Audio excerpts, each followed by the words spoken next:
Hello and welcome to Hysteria. I'm Erin Ryan.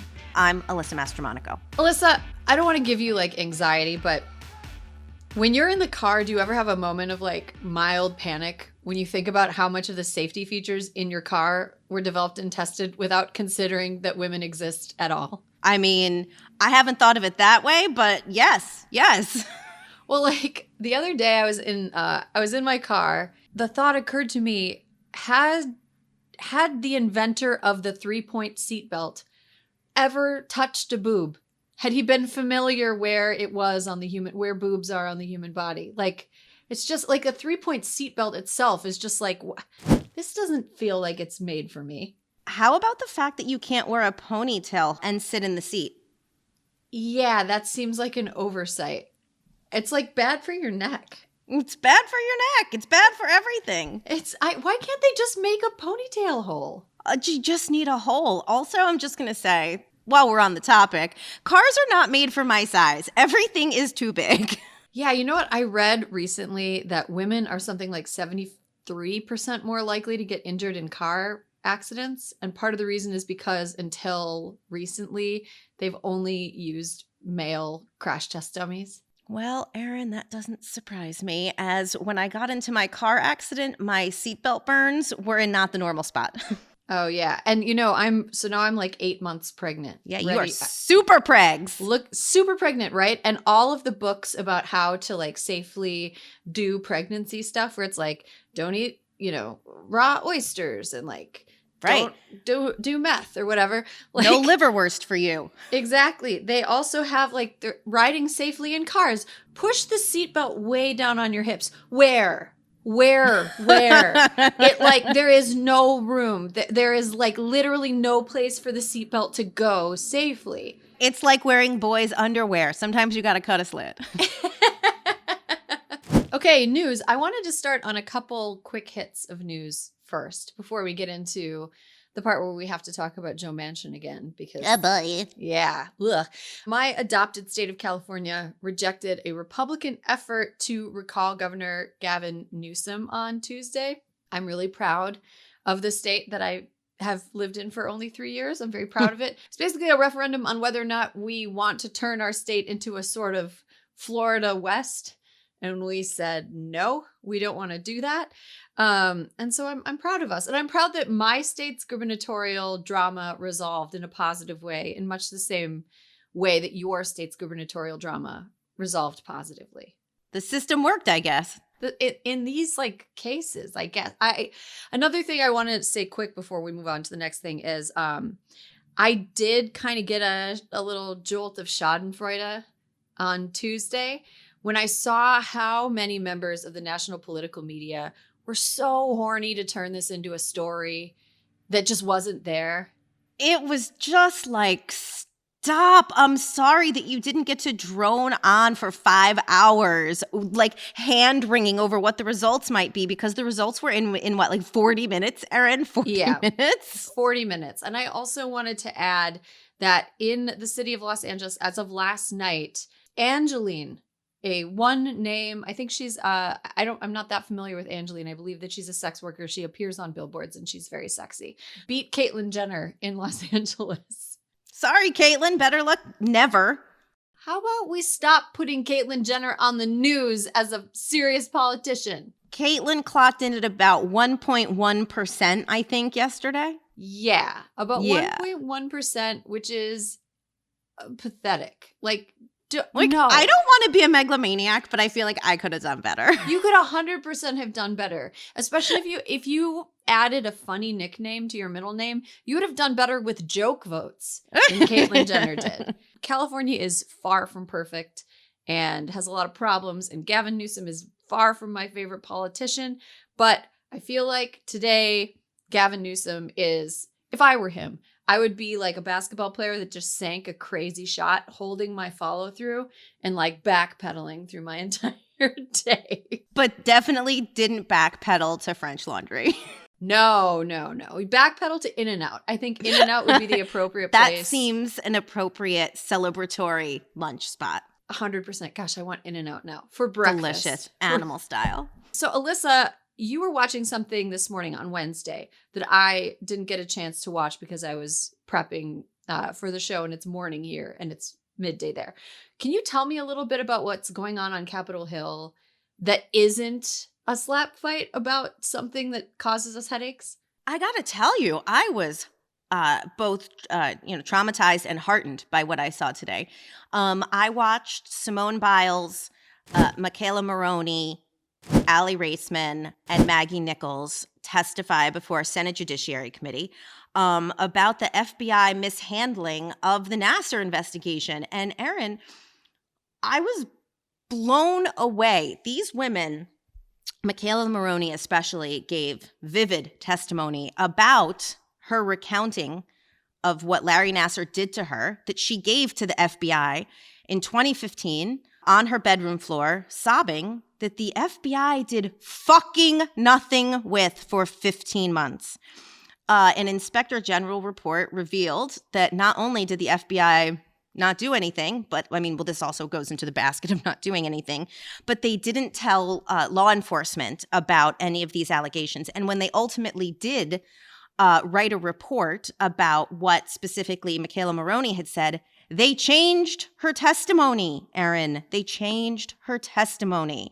After she went through the trauma of reliving what that pedophile did to her, they super, super whitewashed it, like just completely changed it. And the one thing for all the members of Congress that we think are useless, Marsha Blackburn, John Cornyn, everybody was just there and super supportive and looking to hold these folks at the FBI accountable for what they did. And so it was brave, staggering understatement for what those four did this morning, but it was really powerful. They're going out of their way to make sure that this doesn't happen to other people in their sport. It's I'm just as proud of them for doing this as I was for any athletic performance they ever had.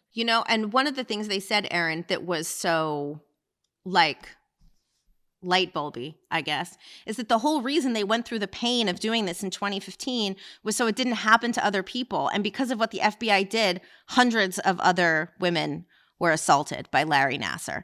And so they were all resolute in saying they hoped that this was the last and final straw, and that they never had to do it again, and that, Yeah. A serious question. If not stopping mass child rape, what is the FBI for? No idea. This seemed like some fucking low-hanging fruit that they, this is like a layup. They had more evidence. All of these women came forward. They gave them everything they needed, and they were like, you know what? Nah, not today. Oh my gosh. Well, it's disgusting, but it was really it was good to see how seriously the Senate was taking it. All of the gymnasts were very grateful to them for taking this up and making it a public hearing. So we'll see what happens to those at the FBI. Well, I hope people are held accountable. Speaking of people who won't ever be held accountable because they have literally nothing at stake, they have no horse in this race, but yet the fate of millions of families lies in this person's hand.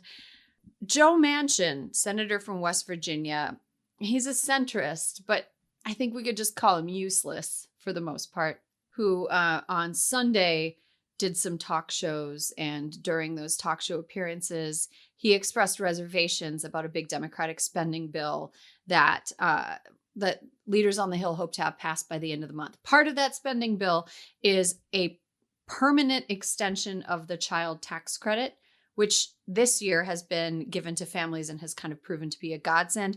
Joe Manchin thinks, you know what, this child tax credit thing, we're just giving it out too easily. It's supposed to be to help kids, but shouldn't their parents be working in order for the kids to deserve help? He said that he wanted the funds to go to, quote unquote, the right people, and that work requirements would ensure that happened. Alyssa, what do you make of Joe Manchin's comments and reticence around spending money on people who don't look like Joe Manchin?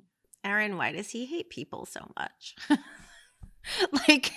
I mean, honestly, all evidence points to the fact that this did a lot of fucking good. And I think that one of the things that's so troubling is his idea that people should have to work to earn this. I'd like to say, as someone who doesn't have kids but is surrounded by people with them, raising kids is fucking work. Yeah, and I find it very curious. The type of person who is usually so on their high horse and insistent on people having to quote unquote work to earn money, oftentimes earn money from passive rich guy means. Does Joe Manchin have a stock portfolio? Is he working to earn that? No. He put money somewhere and his money is generating more money. A person that owns real estate and that is the base of their net worth, or buying and selling commercial properties is part of their business. Are they working to earn that money? Like, if you're a landlord correcting rent, are you working? No. And also, Erin, here's the thing is that if you as of today looked at a map of a map of the globe of all the countries, the United States and Mongolia still leading infections of COVID. And so what this bill would do is lock in payments until 2025. Erin, is there anyone who can look around us right now and see, and are things solved? Are we fine? We're not fine. And so I don't understand why in a world where people still, depending on what states you live in, schools are, classes are being closed, people are having, infections spread, and parents are still struggling. And I don't understand. I guess when he does things like this, it's who are you protecting? You know what I mean? Are you worried about fucking fraud? Are you it makes me mad. I think that there are some things that you can look at that he's Mr. Centrist, but literally who the fuck is he protecting here? Why wouldn't you want to help families? It makes no sense. Right. This is a massively popular proposal. He's the only person making it controversial. Right. He's not centrist. He's way out in fucking, what is it that you call Janet from another planet? He's Janet from another planet on this. It doesn't make any sense. People that came out swinging, the usual suspects, the heroes like Senator Sanders, Representative Pramila Jayapal, Sherrod Brown, came out and they were like, what are you talking about? This is ridiculous. It seems to me like Manchin is kind of grasping at straws to figure out a way to delay this proposal that would benefit groups of people in the US that should have been addressed a generation ago. The child tax credit thing is a piece of a proposal that includes family leave, which we've discussed on the show. And if we were able to get the family leave that they're currently proposing, we would be about halfway to where Sweden was in the 1970s. We're not trying to just heap on the benefits where there were none. What we're trying to do is reach the bare minimum. We're literally again, second to last in the world in helping people. So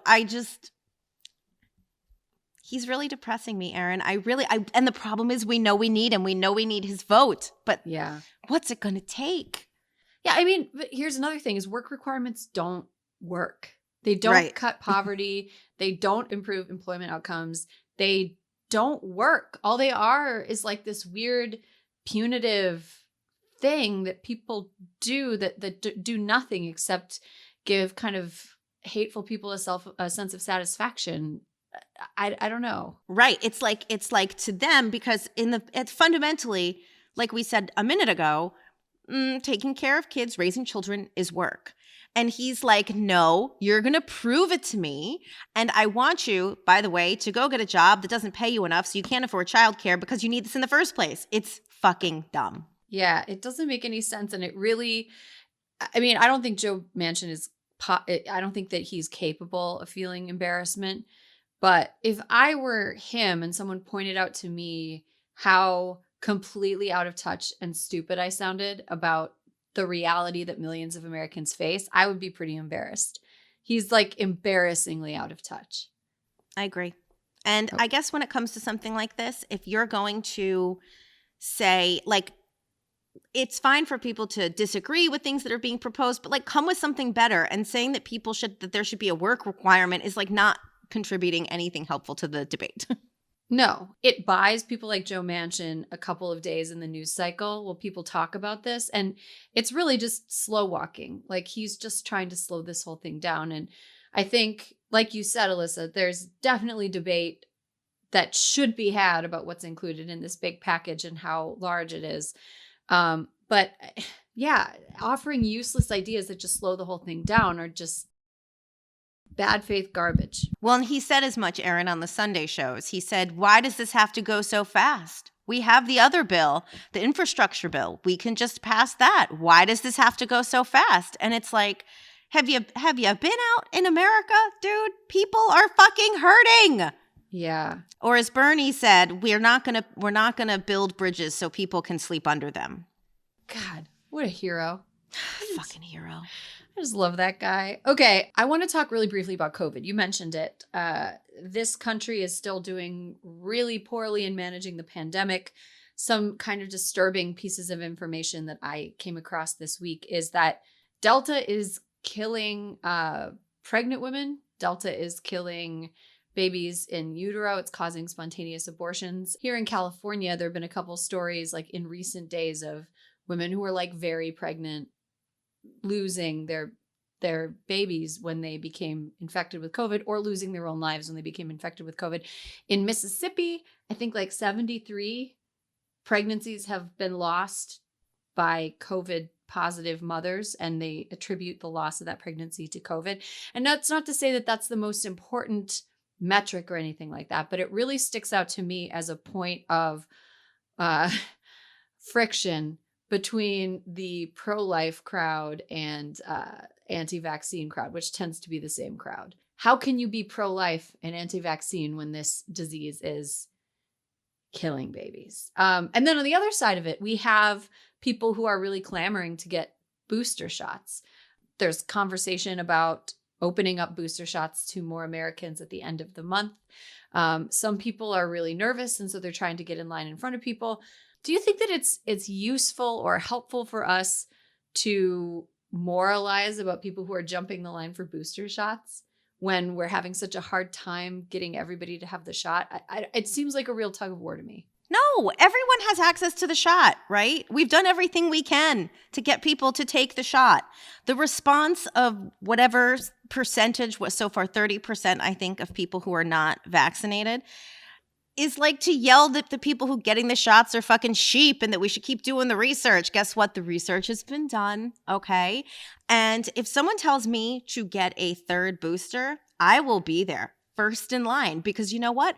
I want as much immunity as I can have to protect myself from the unvaxxed people who continue to spread the disease and make it mutate, which got us the Delta variant in the first place. So, I mean, Erin, you know that when it comes to this, I'm a fucking one-trick pony. I'll say it every show. But all these people who are like, I'm not going to get vaxxed. Well, okay, yeah, that's why we need boosters and other things, because it keeps spreading and changing and getting worse. So, and if people are getting their third booster, I don't give a shit. Like, get the booster. I could really care less.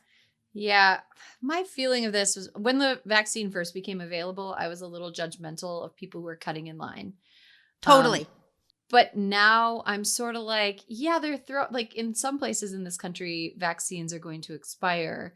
And I don't think it's the ideal way to behave to cut in line for boosters. And we don't really, know for sure whether it's the best, if it's even necessary, but I can't really like get mad at people. I would say on the like scale of outrage, this is definitely like below French Laundry. And the French Laundry thing with Gavin Newsom was not that high on the outrage scale. I was just like, well, that's obnoxious. Also, are people even really jumping the line? They can't really break down the numbers as to who has gotten the vaccination, because so many people may actually just be immunocompromised who the CDC does think should be getting their third booster shot.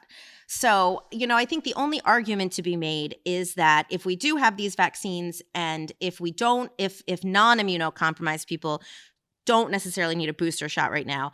I think there's an argument that should we be giving these shots to countries that don't have the vaccine, that need more help? I think that's a discussion I would be interested in seeing had. But I mean, now I am not outraged at all about this, Erin.